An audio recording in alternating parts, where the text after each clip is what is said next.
Feeling is the Secret by Neville Goddard. Chapter 4, Feeling. Not by might, nor by power, but by my spirit, cite the Lord of hosts, Zechariah 4:6. Get into the spirit of the state desired by assuming the feeling that would be yours were you already the one you want to be. As you capture the feeling of the state sought, you are relieved of all effort to make it so, for it is already so. There is a definite feeling associated with every idea in the mind of man. Capture the feeling associated with your real life's wish by assuming the feeling that would be yours were you already in possession of the thing you desire. And your wish will objectify itself. Faith is feeling. According to your faith, feeling be it unto you. Matthew 9:29. You never attract that which you want, but always that which you are. As a man is, so does he see. To him that hath, it shall all be given, and to him that hath not, it shall be taken away. Matthew 13:12. That which you feel yourself to be, you are, and you are given that which you are. So assume the feeling that would be yours were you already in possession of your wish, and your wish must be realized. So God created man in his own image. In the image of God created he him. Genesis 1:27. Let this mind be in you, which was also in Christ Jesus, who, being in the form of God, thought it not robbery to be equal with God. Philippians 2:5-6. You are that which you believe yourself to be. Instead of believing in God or in Jesus, believe you are God or you are Jesus. He that believeth me, on me, the works that I do shall he do also. John 14:12 should be. He that believes as I believe, the works that I do shall he do also. Jesus found it not strange to do the works of God because he believed himself to be God. I and my Father are one. John 10:30. It is natural to do the works of the one you believe yourself to be. So live in the feeling of being the one you want to be, and that shall be. When a man believes in the value of the advice given him and applies it, he establishes himself the reality of success within himself. End of the chapter. This is the last chapter of the book Feeling is the Secret by the great Neville Goddard. It's a short chapter, important nonetheless. I don't want to repeat myself because I said a lot in the previous chapters already on the pieces of content I made on the previous chapter. But what I really want to emphasize on when it comes to this chapter is the importance to understand that the belief is not the belief in something external. The belief is the belief that one is already a God.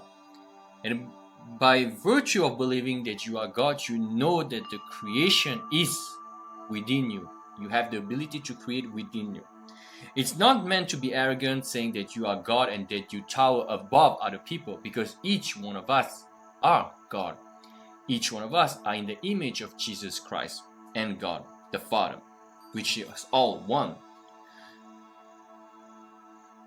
What Neville Goddard means when he says, I am the God of my reality, is the same thing that the Buddha said 2,500 years ago. The mind is the forerunner of all things. Neville Goddard also said that you cannot see outside of the constructs of your own consciousness. So, for one, you need to understand as a mindset the concept that you being God is not far-fetched. It is completely accurate. It's something you should adopt, even as an affirmation. I am the God of my reality. Sometimes when you lose faith, when you have doubt, you have to remind yourself that everything is under your control. Your attitude is what you can control. Directly and indirectly, the things that will be translated as a manifestation of what you have control through your attitude and your awareness and your consciousness of who you're being right now. So when you are overwhelmed with doubts, with fears, with negative thoughts, remind yourself that you are the God of your reality. Because once you remind yourself this and you impregnate your mind with this knowledge, you understand that you need not dwell on doubts, fear, and negative thoughts, because you understand them to be counterproductive and counterintuitive to what you want to actually manifest in your life. So once you take over control, you can more easily and readily forsake the bad, quote unquote, and focus on the good. So this is very important. I think it's also important to clarify that the feeling is not, as I said previously in previous chapters, that the feeling is not necessarily one of joy, of rapture, of ecstasy, of happiness even. The feeling, as Neville Goddard put it so eloquently, is the feeling that you would have had you already had your desire. And I want to switch to Joseph Murphy, because he calls this a calm confidence. When you affirm, when you visualize, you have this confidence, this calm knowing, this faith that what you're seeing, what you're affirming is real. It's not so much that you believe it, because there's no belief when you have something. When I have my phone in my hand, I don't need to believe that my phone is in my hand, because I already have it. So if I were to visualize myself having a phone in my hand, there's no space for believing, because the phone is already mine. That's why shutting the senses is so important, because as Neville Goddard said, once you shut out the senses to a certain extent or completely, your mind is able to acknowledge and focus on the wish fulfilled as if it was already something that is happening, because the mind won't see the difference between what the senses are showing them during the day or when you shut them out, what you are showing the mind, which is your imagination, your visualization, your affirming. So when you spend more times in prayer, regularly, on a day-to-day basis, often, your mind will be conditioned to believe what it visualized. And when you visualize and affirm, the credence you give the 3D reality, the one your senses are showing you, will not be that important, because you understand that your imagination, what you have prayed for, what you have imagined, is more real, than the senses, what the senses are showing you.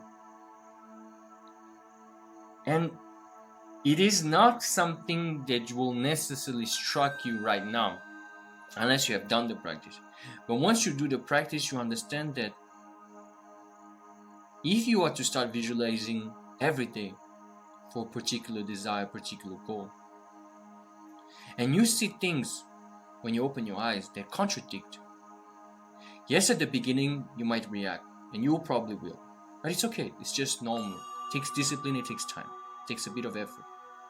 But once you do it after some time, even if your manifestation has not come about yet, you will see that things that used to trigger you don't trigger you as much, or don't trigger you at all. Why? Because the mind has been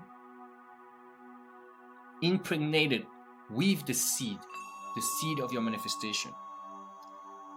And it is a natural process. And if you have the mental diet, the strict mental diet that comes along with it, you'll be good.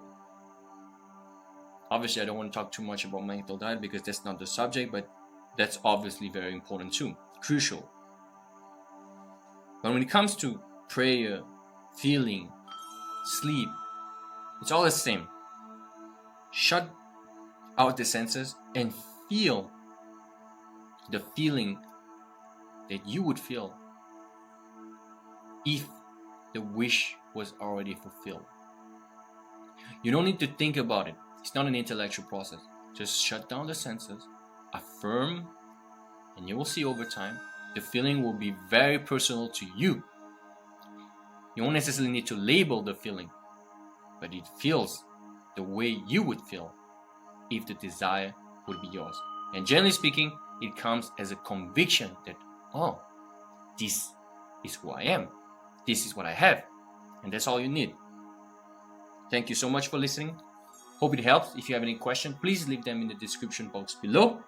I am Sebastian. If you have the need further guidance or instruction, coaching is available. Thank you so much. Please like, share, and subscribe for more content of the like. And I'll see you very soon.